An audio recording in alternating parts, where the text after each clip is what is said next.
everyone, my name is RJ De Guzman, and today I'll be presenting and talking about the poem that was penned by our hero, Andres Bonifacio. This poem entitled Ang Pag-ibig sa Tinubuang Lupa. Andres Bonifacio, known as the father of the Philippine Revolution, for being the rebels in claiming and defending the Filipino people right to freedom from Spanish domination, wrote the poem Pag-ibig sa Tinubuang Lupa. One of the Bonifacio contribute to the Filipino awakening from their misguided war back then was this passionately fin work. Former, given that Bonifacio first stanza in order to determine which is more important in terms of expressing one love to selection begin with a question with the phrase, aling pag-ibig pa, wala na nga, wala. It advanced the idea that love for one nation is a different emotion that cannot be surprised by other types of love. Second stanza. The third stanza and fourth stanza. Furthermore, pride and joy are expressed throughout the poem. The poet's lines have a tone of festivity to them, as the third and fourth stanza show the person of the choice is proud to have been born or adopted into this specific native place. Fifth stanza. The author emphasized that his native nation is worthy of any life, provided or sacrificed in his fifth stanza, which is the constructed with excellence consistency. He will be prepared to make any sacrifice no matter how great, as long as it was for the love of his nation, especially in light of the fact that his final line of the fifth stanza demonstrate how his own native place provide arms to his own. It emerged as a representation of life, the same life that he is allowed to experience his own country provided him the chance to breathe and life to the fullest. Sixth stanza. The concept from the fourth and fifth stanza is substantially supported by the sixth stanza. The elaboration goes as far as to catalogue the person's affection for his original place from birth to death, despite the possibility that this love was only experienced in recollection.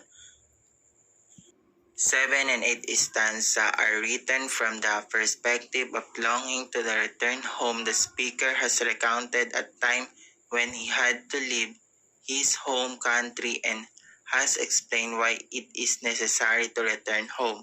He also explains why seeing one home country is such a tremendous honor to bestow upon oneself. But the purpose of the 8th stanza calls into question this. The speaker acknowledged that there is a chance of pain and distress, but insists that no matter what occurs, he will still make the necessary effort to return to his own country. 9 and 10 stanza. In reality, the 9th stanza gives this idea greater power since it seeks to convey the sense that if his country needs help in a dangerous situation, the speaker is prepared to abandon his own family in order to be their help. The 10th stanza, a kind of innovation to those who are still alive despite the harshness of yesterday history. There remains reminder that there is hope for a brighter tomorrow. The speaker makes a strong case for everyone in the audience to unite in their desire to help such a native place escape the depth of sorrow as recorded in history. 11 and 12 stanza. The 11 and 12 stanza serve as the metaphor for a predetermined course for individual who may have previously experienced loss. The speaker uses a flower symbolic meaning to explain the sense of loss. In addition, the speaker makes the point that even if it means losing oneself while attempt to do what must be done to aid the nation, then it must have been fate's decision. The speaker makes the strong suggestion that those people are supposed to rise up once more in the same way that the native land is supposed to also stand up on its feet. To be able to give one life for the country must have been fated if that is the cases. 13 and 14 stanza. The author claimed in the 13 and 14 stanza that it is very difficult to be away from one's original place and that if one is away from it, one constantly miss it. Just once would miss a lover or a mother. 15 and 16 stanza. If the nation needs you, you should take it even if it means leaving your family according to the 15 and 16 stanza. Who should constantly cherish and defend your own country due to other nation invasions. 17 and 18 stanza.